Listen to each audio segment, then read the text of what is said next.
Alright, what's up guys? Welcome to Redzone and Endzone. As you can see, I'm here in a Dolphins jersey. Yes, this is Minka Fitzpatrick. Yes, he's not on the team. It's just a tribute for him. He played a solid 18 games for us. Sad that he's gone, but you know. Also, you might have noticed, here we have Peter. Kale's not with us today, but we got Pete on the set. First time for his weekly predictions. We love having him here. Yeah. Thank you, Pete. We appreciate it, man. We appreciate it. No, I apologize for my voice. I am currently down with the cold, so if it is annoying, you can just mute me. But we all love him so much. Yes, and we love you. All right. Now we're starting with the Dolphins and the Cowboys. Not gonna lie, I was thinking about picking the Dolphins, and I remembered they got blown out 43-0 and 59-10. I was like, wait, I'm an idiot. I gotta pick the Cowboys. I don't think the Dolphins are really trying to win. We don't have to really talk about it much more to an extent because I think the spread for this game is like 21 points. Yeah. The odds makers don't even know what to do anymore with the Dolphins because they don't know if they're trying or not, or if they care or what's going on. So yeah, I got the Cowboys too. Alright, so how you guys both predicted, I got the Cowboys. I mean, I don't think there's any way that Miami is gonna get very far in this game. Like you said, they don't know what they're doing, if they're winning or they're trying to win a game or they're trying to tank for Tua, what are they doing? And I think they should just tank. There's no point in trying to win with the roster they have now. You said a couple episodes ago they're obviously building for the future, and I think tanking would be a good idea for them at this point. Alright, so next game, Raiders and the Vikings. I got the Vikings in this one. I think Xavier Rhodes on the outside is going to lock down the Raiders' only offensive force that they really have with Josh Jacobs injured, and that's Tyrell Williams. And he's been pretty good for him, but with Rhodes on him and that defense, I don't see the Raiders doing that well. And I think Dalvin Cook can really run the rock against that team. Kirk Cousins might even be able to get some momentum in that game because of how bad that Raiders defense is. So I got the Vikings in a pretty convincing win in this one. I'm going with the upset with the Raiders. I think the Raiders have been showing some sparks of talent on defense, and they've been looking pretty good on offense so far. And I think that they're going to take out the Vikings. Okay, I got the Vikings. I just think after that horrific loss to Green Bay last week, or them not being able to get enough momentum to move the ball down the field, obviously Kirk Cousins throwing the interception in the end zone to steal the game practically. I think they're going to bounce back from that. Their defense is going to shred Derek Carr. He's going to be broken Carr. He's not going to be able to do much. Xavier Rhodes is going to lock down, and I just think the Vikings will win this game. Okay, so next game we have the Bengals and Bills. I'm taking the Bills to win this game as they've currently done a good amount of damage to Some bad teams. The Giants and the Jets. I mean, you were over here talking in our predictions at the beginning of the year that the Jets are going to make it deep into the playoffs, but They've had some injuries. now they have. Luke Falk. But now It looked terrible. Yeah. Unlike Jacob, I'm confident in Josh Allen's ability to get the ball down the field, and Frank Gore can really rip it up, and I'm not worried about it. I got the Bills winning this one. Ooh, I feel the need to immediately respond to that. Yeah, I'm not confident about Josh Allen. Oh my God, Bills suck. I'm not very high on Josh Allen because I feel like it's only been 2 games this year. Last year, he had some breakout games. I know against the Vikings, he had the hurdle and had a good game, but so far he's went up against the Giants and the Jets, and even against the Jets, he didn't have that great of an offensive performance. Devin Singletary's out. Yes, they have Frank Gore, but is that offense going to hold up? And like I said before about the Bengals, this is a team that I think a lot of people are not they're not giving him a chance. And Andy Dalton, I'll have you know, is second in the league in passing yards. Exactly what I was going to say. John Ross is leading the league in fantasy points. And they still got Tyler Boyd, Joe Mixon. That defense, though, allowed 500 yards last week. But I feel like with that offense, they can keep up with the Bills. Yeah, I picked the Bengals. I just don't think the Bills can be consistent enough to beat the Bengals. Andy Dalton's been throwing really well, and he's got John Ross and Tyler Boyd and Tyler Eifert and Joe Mixon in the backfield. I think it'll just be too much for the Bills to handle. Next game, we got the Broncos and the Packers. Last week, the Broncos barely lost in that game against the Bears. Yeah. Some say that they should have came out with a win in that one. And the Packers, they played the Vikings pretty close, but defensively, the Packers have looked pretty good. And that's why I'm going to take them here, because the Broncos have not the best offense to put up against that defense. And I just see the Packers coming out with that win, especially with Aaron Rodgers, who can at least score 20. But I don't know if I see the Broncos scoring 20 in that game. Yeah, in reference to last week as well for the Broncos game, even though the Bears won, it was more like the Bears lost, but the Broncos just lost more. And the Packers, their defense has been really solid this year. And I mean, I think their offense is going to just, outsoar the Broncos. That horse isn't going to be riding down the field that much. Get it? Because the Broncos are a horse. Okay, yeah, so I got the Packers winning this one after that impressive defensive stop last week against the Vikings, and then the numerous upgrades to our defense. You got the free agent signings, the Darius Preston-Smith, you got Adrian Amos from the Bears, you got everybody is healthy on that team, and I think Aaron Rodgers, once he gets that offense clicking, it's going to be deadly. Like, nobody's going to want to face us. So I got the Packers winning this one. All right, on to the Falcons and the Colts.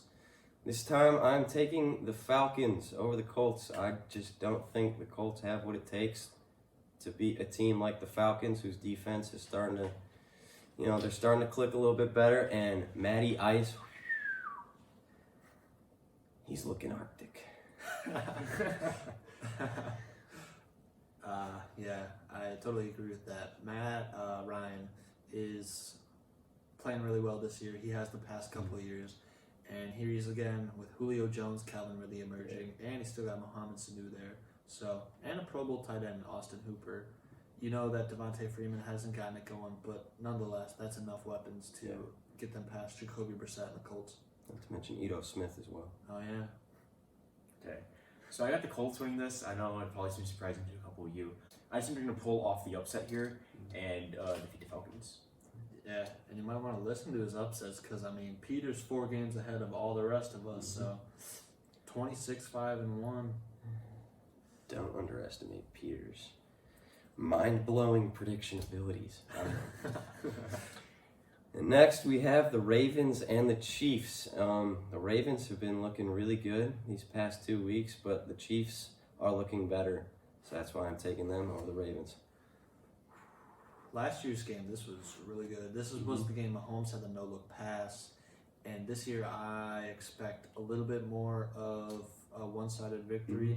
I do think the Ravens had a nice couple of first games, but when you look at who they played the Dolphins and they played the Cardinals. Yeah.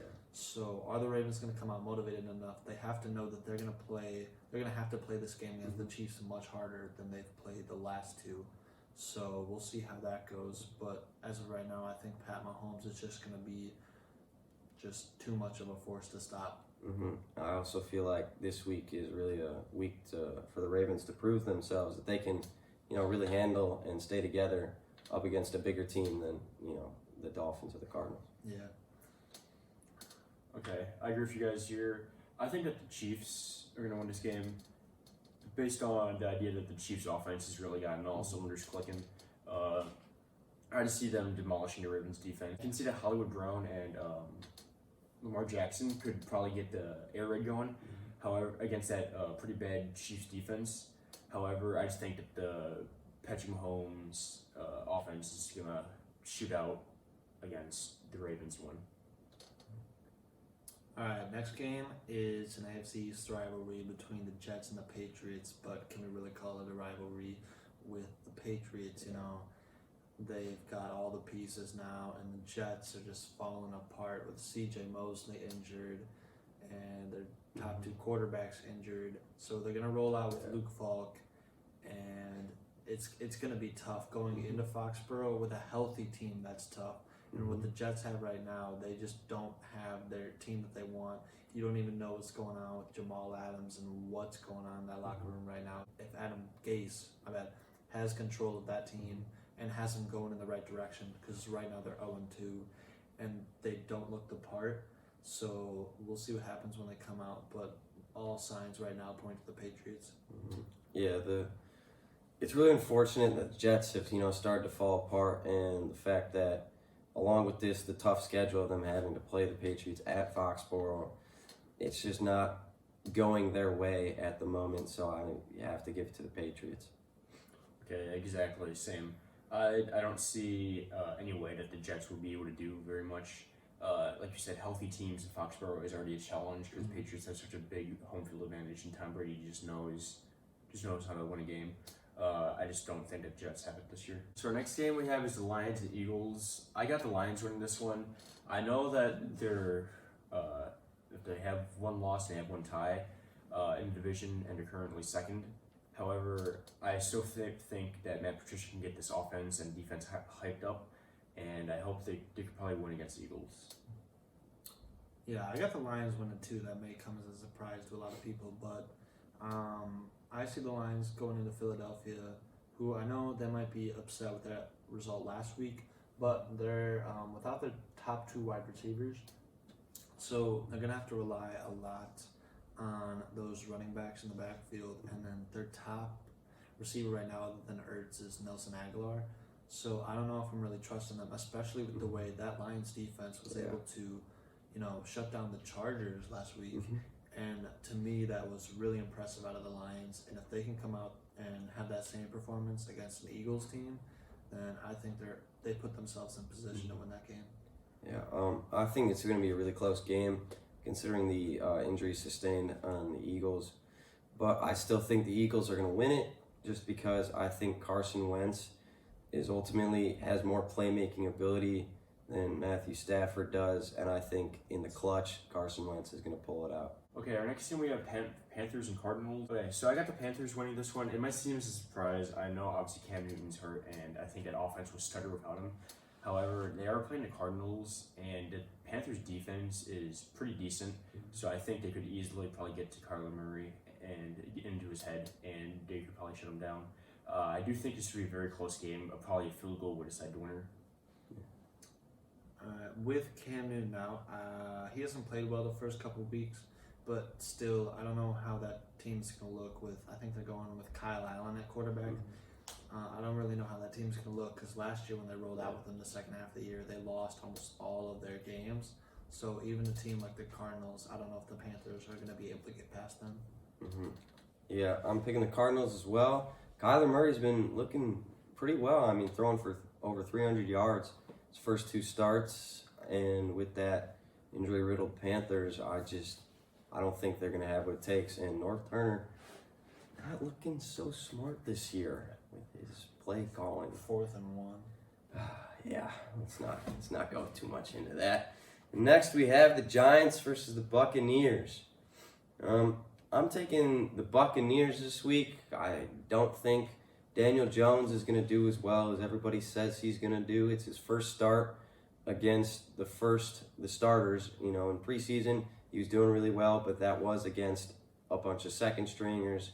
And Jameis Winston, his mistakes have been going down. He's no longer famous Jameis with that interception cannon. So I think the Buccaneers will win it.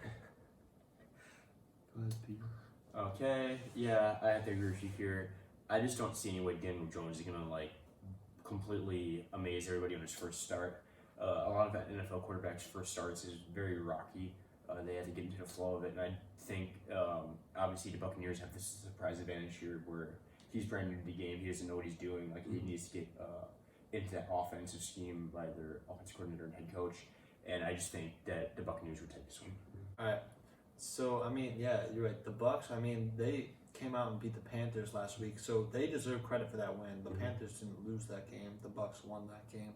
So we really have to give them credit. They got a lot of good pieces down there. Shaq Barrett's looked incredible on defense. And there's just emerging pieces coming up all over that team. I don't know if they'll be really a team to watch, but they're definitely a team capable of beating someone like the Giants. Yeah. All right, next we have the Texans versus the Chargers. I'm taking the Texans over the Chargers this week. I think Deshaun Watson's been looking really well. Their defense has not been terrible without Jadeveon Clowney, even though it wasn't like exceptionally well just because he was on the team. And I just think they're going to beat the Chargers, especially after that disappointing loss to the Lions. Yeah, the Chargers are going to come out like pretty upset after last weekend. This is a team that, was going to make some noise this year, and they lost badly last week to the Lions. And that's not a loss you want to have. That's not something you want to go through. So this week's going to be an opportunity to bounce back, and I think Phillip Rivers and that offense is going to do that against the Texans. Yeah, I gotta agree with you guys here. I just think there's no way that the Texans are gonna win this game. I know, obviously, the Chargers playing in a soccer stadium, it brings in a lot of away fans. I just think that the Chargers have a little fire in their butt now to get moving, and I think they're gonna beat the Texans. All right, next up, we got the Steelers and the 49ers. The 49ers are a team that I think is at 2-0 right now, and not a lot of people notice how well they've been playing. Last week, they put up 500 yards, and they didn't even use George Kittle that much. This team is going to be great this year, in my opinion, and going up against a Steelers team just like Roethlisberger, we'll see how that goes. Mason Rudolph, obviously, replacing him at the backup. A lot of people think, he can come out and make some good plays, but I don't think he's going to be enough to beat Jimmy G and that offense. I just think the 49ers are just a great team this year, and they're going to win that game. Yeah, I'm taking the 49ers over the Steelers as well. Steelers are just looking like a mess. It's just nothing's going well for them at all. It's just, it looks like they got the Saints curse in the playoffs or something like that, so I got to take the 49ers here. Steelers fans, when they say they don't need Antonio Brown or Le'Veon Bell, obviously that has proven to be a very dumb statement to make, as they currently have no hopes, really. Nothing has really gone their way, as you said. I just easily have the 49ers taking this one, as they've played well over the last 2 games that they've had. Nothing more to say. Okay, so for our next game, we have the Saints and Seahawks. I think the Seahawks are going to win this one. I know that sounds like really kind of a dumb statement to make, considering that the Seahawks have barely won any of their games. It's been by either a point or a field goal. They nearly lost to the Bengals, which is kind of surprising. I just think that the Seahawks at home field advantage is a huge thing for them. I just think when Saints, Drew Brees, he's out at least 6 to 8 weeks, probably for the rest of the year if the Saints are smart and don't want to get him injured again. I just had the Seahawks winning this one. No, I think that's a smart pick. I wouldn't say you're crazy on that one because, the Seahawks, they barely won their games, but they are 2-0. Yeah. And Russell Wilson has a knack for playing in those close games, but he's clutch. He can win those. And I don't even know if this one's going to be close with the Saints and Teddy Bridgewater, who's going to replace Drew Brees in this game because there's been, so many quarterback injuries. The Seahawks are a team that's, kind of stayed healthy. And Chris Carson, Rashad Penny in that backfield, DK Metcalf, and Tyler Lockett in the receiving game. And we know about that defense. They can make anything happen. So, the Seahawks team is going to, I think, steal a win here against the Saints. Yeah, I'm picking the Seahawks as well. I feel like Drew Brees is really the glue that holds the entire Saints team together. He's really like a focal point to that entire team with those really good pregame speeches that he always gives, and without that type of fire behind them, I feel like the Seahawks are just going to outlast them. Are his pregame speeches better than Kirk Cousins?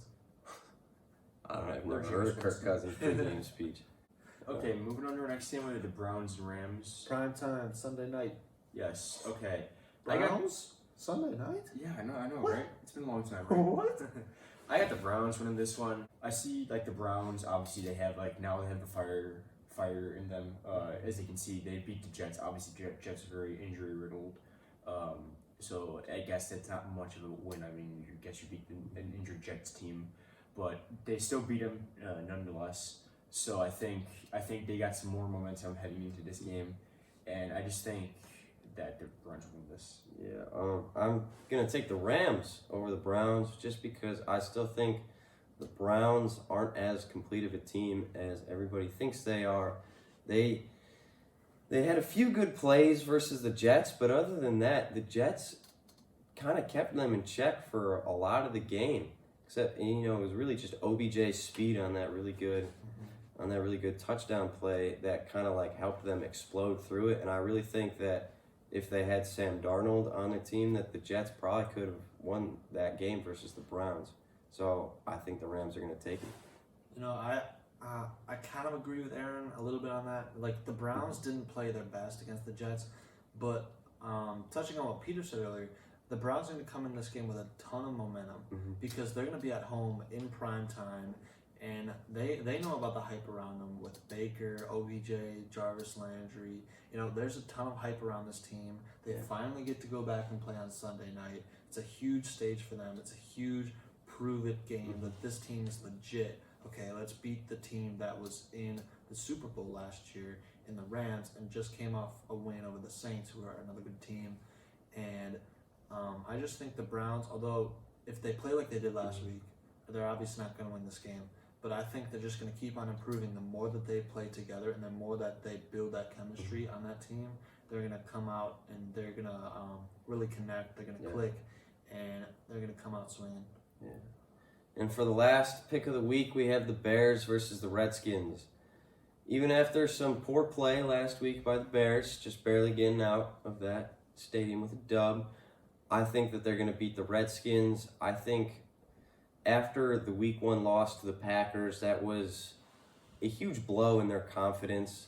I also feel like they had a lot of pressure on them coming off of an 11-5 season and a really good run in the playoffs last year. And now that they have won, I feel like they have the confidence to know that they can win games, and I think that that's going to help them, get farther and actually be able to play against better teams. And so I'm taking the Bears.